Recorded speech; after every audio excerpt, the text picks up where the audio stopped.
So where do you start to talk about prayer? Well, really, it's completely simple. You just talk to God.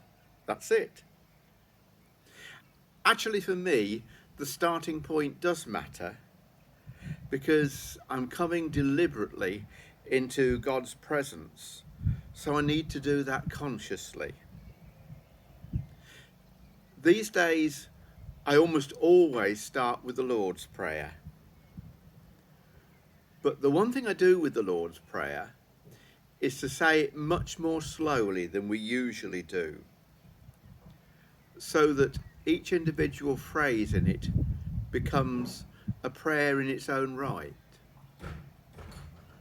And then, when I've really come into God's presence, I just talk to him and say whatever it is I'm thinking. Sometimes very clearly indeed. I've always had one problem with prayer, which really actually isn't a problem at all. I spend so much time asking God for things. In a way, I suspect it's a minister's problem because you know so much about so many people and you can't not pray for them. But it's not changed, and I suspect others have that problem too, but it's not a problem at all.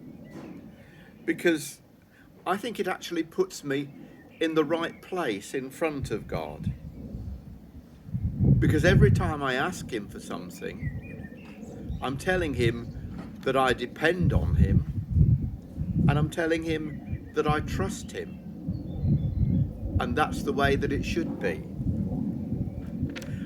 I'm actually not very good at just being quiet in God's presence. Maybe somebody's going to say something that will help me with that.